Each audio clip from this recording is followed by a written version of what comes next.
Hey, it's Jeff. Today we will try to reverse the losing streak.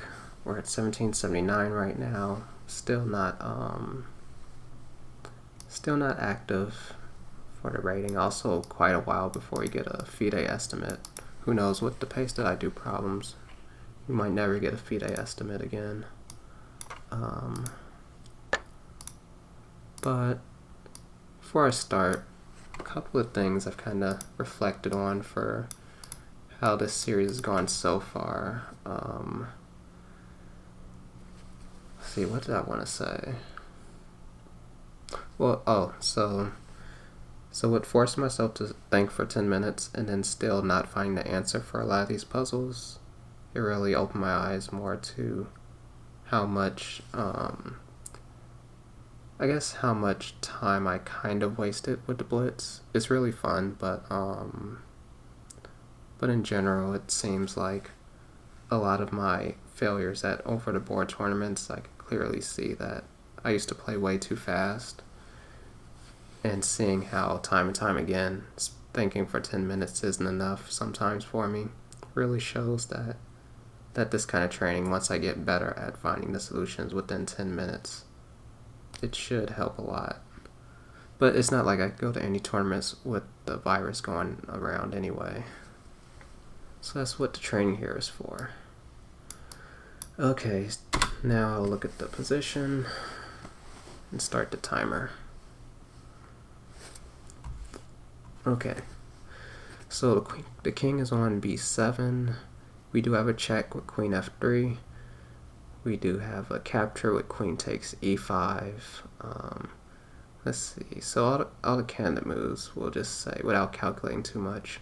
Here's rook takes d6, queen takes e5, queen f3, check, and I guess almost any other queen move would be a threat on the queen because we had the rook on e1. But a move like queen b2 could just automatically be discarded because the queen would be able to take and get away from the threat of the rook. But there could be some tricky queen move that isn't queen f3 that attacks the queen and does something else. You never know.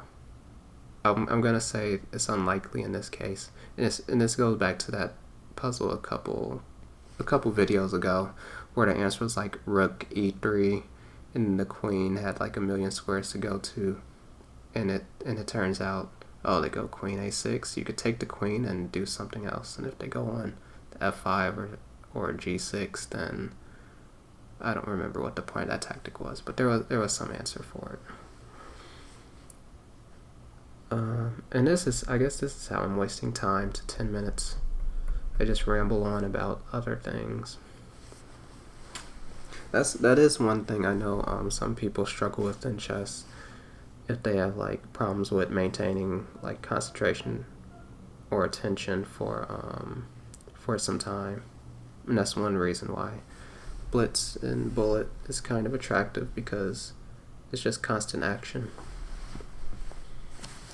But nonetheless, we got a couple of moves to consider. Rook takes d6. I'm going to try to eliminate this because I don't feel like it does anything. Yeah, there's no way that does anything. Maybe I'm seeing rook takes d6, queen takes e2. There isn't really a good check after that. And so we would just have to recapture the queen, and then they take the rook on d6, and they're up material. They're up a rook, probably. So queen f3. Queen f3 looks nice because it checks the king, and we threaten the queen. Like, I remember I mentioned seeing queen f3 earlier, and I didn't really look beyond that, but this seems like a very obvious thing that once you see queen f3, you should see that you're attacking the queen as well. Now, they might have a good way to get out of it. I'm not entirely convinced because queen d5 we can take with the pawn.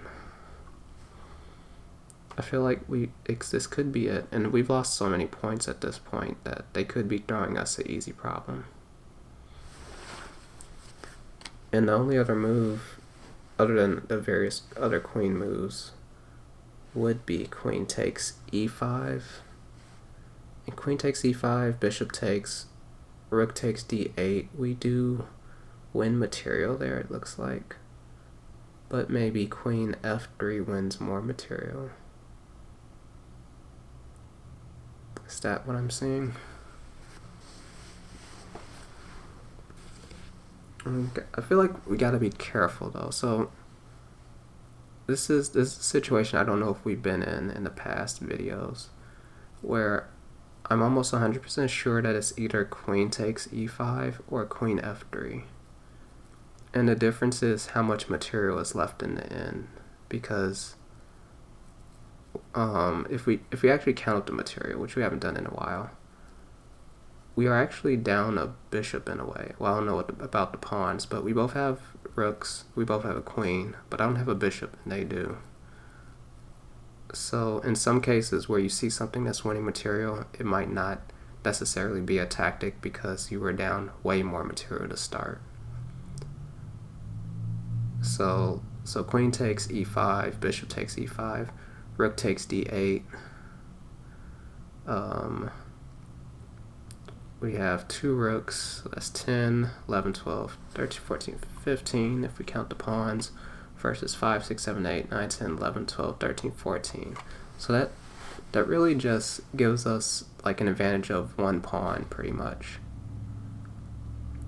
And so I think the most common mistake will be queen takes e5, because it looks like you're just winning a clean rook, but the trick is we are actually down material. But queen f3 looks like we're gonna trade and get the queen for a rook, which should give us the advantage. Now we've done this in 5 minutes.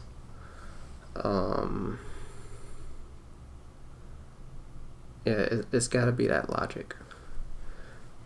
But since we have some time, I'm gonna calculate the material after the queen f3 line.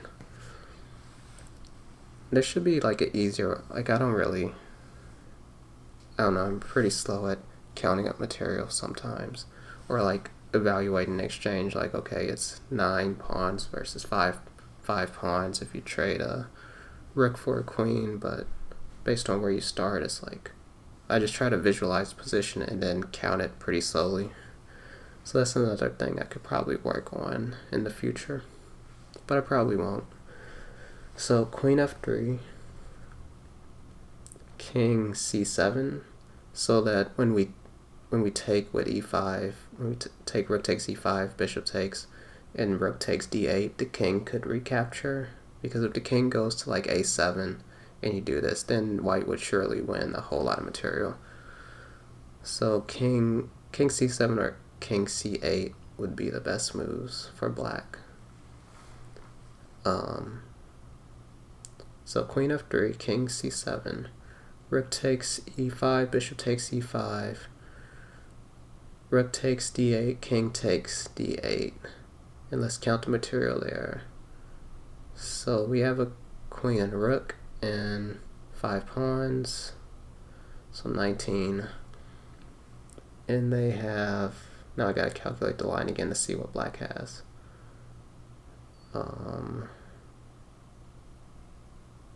A rook and a bishop, 5, 6, 7, 8, 10, 9, 10, 11, 12, 13, 14. So 19 versus 14, so yeah. So it's queen f3 100%. And we're gonna guess. Well, I guess I always think of it as a guess, but it's very, like I'm pretty confident in this. Okay, thank God. Okay, we've been on like a losing streak for weeks now, but we finally got one. Probably rated like 1700, I'm gonna guess. 1796, yeah.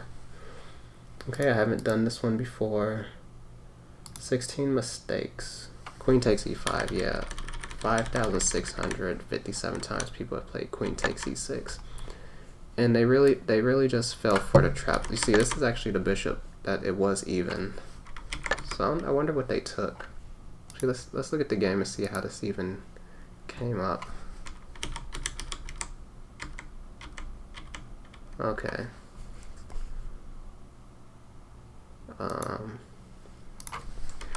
But yeah, so the problem was you count up the material and you see that this is not really helping as much.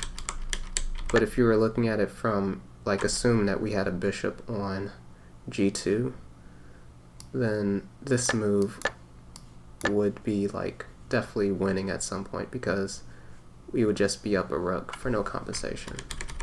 So these are the really tricky ones that I guess this is the kind of thing that a beginner or like lower rated in tactics should be aware of that can happen, because so many people will find tactics and then be wrong and get upset. And I've done it too. But it's really just knowing the material count at the start. And in a practical game, you kind of already have an idea of if you're up and down material.